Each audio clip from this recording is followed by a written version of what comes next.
आणि आता बुलेटिनमध्ये आपण बघूयात 25 मिनिटं 50 बातम्या.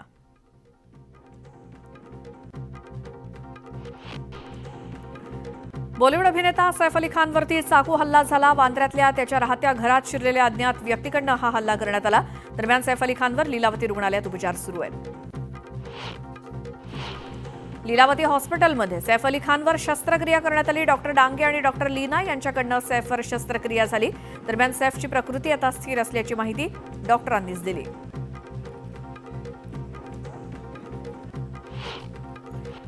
चाकू हल्ल्यामध्ये चोरानं सैफच्या हात आणि पाठीवरती वार केला. या हल्ल्यामध्ये सैफच्या मानेवर 10 सेंटीमीटरची एक जखम झाली आहे. चोरट्यानं त्याच्या पाठीत देखील धारदार शस्त्र खुपसलं. सैफ अली खानवर मध्यरात्री जो काही हल्ला झाला, आरोपीनं सैफवर चाकूनं 6 वार केलेत. यामध्ये सैफच्या शरीरावर 2 गंभीर जखमा झाल्या. अभिनेता सैफ अली खानच्या घरी काम करणाऱ्या तिघांना ताब्यात घेण्यात आले. पोलिसांनी चौकशीसाठी तिघांचेही मोबाईल जप्त केलेत. सैफवर झालेला हल्ला हा फक्त चोरीच्या उद्देशानंच झालाय. सैफवरच्या हल्ल्याचं बिश्नोई कनेक्शन नाही, अशी माहिती सूत्रांनी दिली आहे. सैफवरील हल्ल्याच्या तपासासाठी मुंबई पोलिसांच्या 15 टीम्स तैनात करण्यात आल्या आहेत. पोलिसांकडून सीसीटीव्हीची तपासणी करण्यात आली आहे. सैफ अली खानवरील हल्ल्यासंदर्भात काही महत्त्वाचे धागेदोरे पोलिसांच्या हाती लागले. 3 हल्लेखोर असल्याची प्राथमिक माहिती मिळाली आहे. अभिनेता सैफ अली खानवरती हल्ला झाल्यानंतरचा घरातला त्यांचा व्हिडिओ समोर आलाय. हल्ल्यानंतर करीना घराबाहेर आल्याचं व्हिडिओमध्ये बघायला मिळतंय. सैफच्या टीमकडनं अधिकृत निवेदन जारी करण्यात आलं. सैफच्या घरावरती दरोड्याचा प्रयत्न अज्ञातांनी केला. या हल्ल्यात सैफ अली खान जखमी झाला. सैफवर ऑपरेशन करण्यात आलंय. लीलावती रुग्णालयात त्याच्यावर उपचार सुरू असल्याची माहिती सैफच्या टीमकडनं देण्यात आली. मुंबई पोलिसांकडनं सैफवरती झालेल्या हल्ल्यासंदर्भात निवेदन जारी करण्यात आलं. एका अज्ञात व्यक्ती सैफच्या घरामध्ये घुसली आणि अज्ञात व्यक्ती आणि सैफमध्ये बाचाबाची झाली. या बाचाबाचीतनं सैफवर हल्ला केला गेल्याची माहिती पोलिसांनी दिली. सैफ अली खानवरील हल्ल्यानंतर अभिनेत्री पूजा भट्टनं संताप व्यक्त केला. मुंबई शहर इतकं असुरक्षित कधीच नव्हतं. आपल्याकडे कायदे आहेत, पण सुव्यवस्था कुठे आहे, असा संतप्त सवाल पूजा भट्टकडनं विचारण्यात आलाय.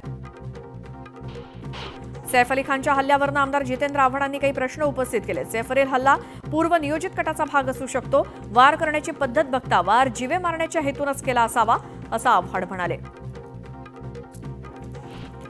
राज्यातील कायदा सुव्यवस्था वाऱ्यावरती सोडण्यात आली. बीडपासून मुंबईपर्यंत कुठेही कायदा सुव्यवस्था नाही. राज्यात काय चाललंय याबाबत गृहमंत्र्यांनी स्वतःला विचारायला हवं, अशी टीका खासदार संजय राऊतांनी केली.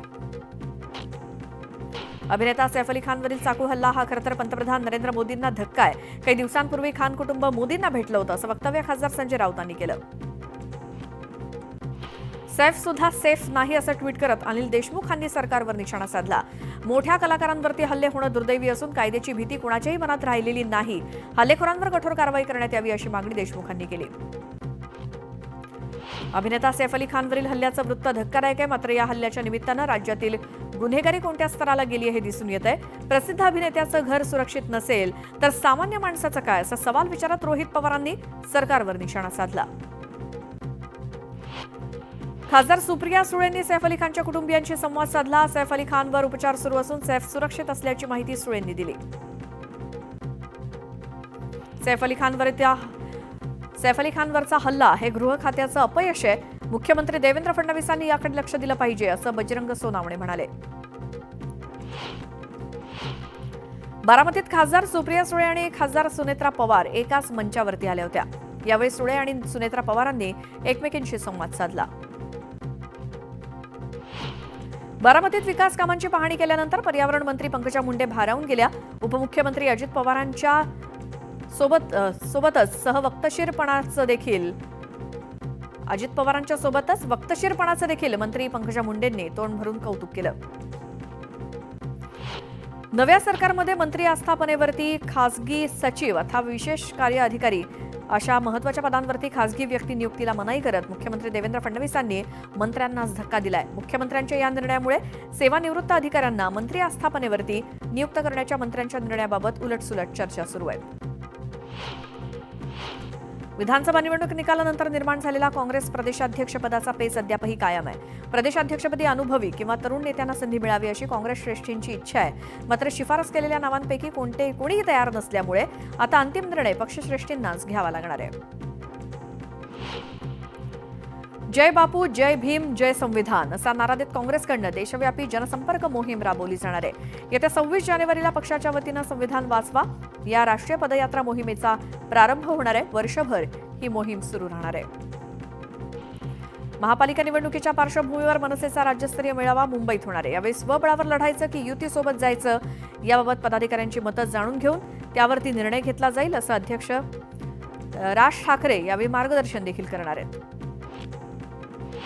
संतोष देशमुख हत्या प्रकरणातील आरोपी कृष्णा आंधळे नाशिकमध्ये असल्याची चर्चा आहे. नाशिक रोड इथल्या मुक्तिधाम मंदिर परिसरात कृष्णा आंधळे फिरत असल्याची अफवा उडाली.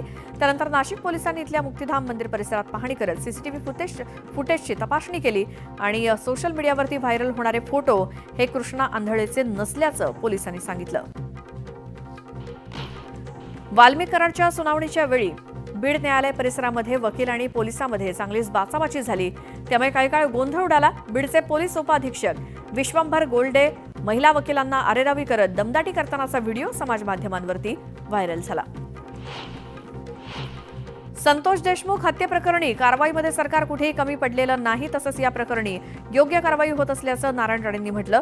या प्रकरणी मुख्यमंत्र्यांसोबत सुद्धा चर्चा करणार असल्याचं त्यांनी स्पष्ट केलं. परभणीमध्ये अहमदपूर गंगाखेड एसटी बसचं स्टेअरिंग अचानक फेल झाल्यामुळे खळबळ माजली. दरम्यान चालकाच्या प्रसंगावधानामुळे मोठा अनर्थ टळला. यवतमाळ जिल्ह्यातील घाटंजी पंचायत समितीसमोर बहुजन वंचित आघाडीच्या वतीनं पाण्याची आणि रस्त्याची समस्या सोडवण्यासाठी जलाभिषेक आंदोलन करण्यात आलं. यावेळी आंदोलनकर्त्यांनी जोरदार घोषणाबाजी केली.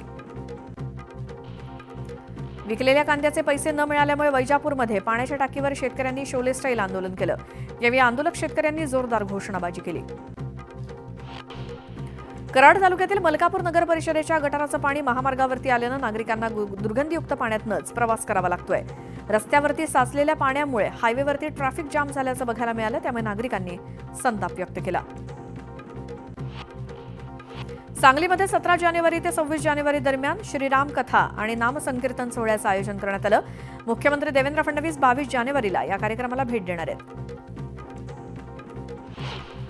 मनमाड बाजार समिती प्रशासन आणि व्यापाऱ्यांच्या बैठकीत मार्केट फी संदर्भातला वाद मिटला. 2 दिवसांपासून बंद असलेले कांदा लिलाव आजपासून सुरू झालेत. तर लिलाव सुरू झाल्यानं शेतकऱ्यांना दिलासा मिळालाय. सांगलीच्या मिरज तालुक्यातील खटावमध्ये मकर संक्रांतीचा उत्सव मोठ्या उत्साहात साजरा करण्यात आला. या निमित्तानं पालखी सोहळा देखील संपन्न झाला. गावात तिळगुळाऐवजी साखर वाटण्याची परंपरा असून 200 क्विंटल साखर वाटण्यात आली. छत्रपती संभाजी महाराज यांचा 345वा राज्याभिषेक सोहळा किल्ले रायगडावरती साजरा होतोय. या राज्याभिषेक सोहळ्याच्या निमित्तानं किल्ले रायगडावरती पुरातन वास्तू, राजदरबार विविध रंगांच्या फुलांनी सजवण्यात आले. अमरावतीच्या मेळघाटातील कारा गावामध्ये एका घराला अचानक भीषण आग लागली. या आगीत घरासोबतच घराशेजारील गोठा जळून खाक झालाय. खासदार बळवंत वानखेडेंनी पीडित कुटुंबाची भेट घेऊन कुटुंबाला आर्थिक मदत केली. वैजापूर कृषी उत्पन्न बाजार समितीत एका व्यापाऱ्यानं शेतकऱ्यांची फसवणूक केल्याप्रकरणी शेतकरी आक्रमक झालेत. आक्रमक शेतकऱ्यांनी पाण्याच्या टाकीवरती चढून आंदोलन केलं. व्यापाऱ्यांना शेतकऱ्यांची 2 कोटींची फसवणूक केल्याचा आरोप करण्यात आलाय.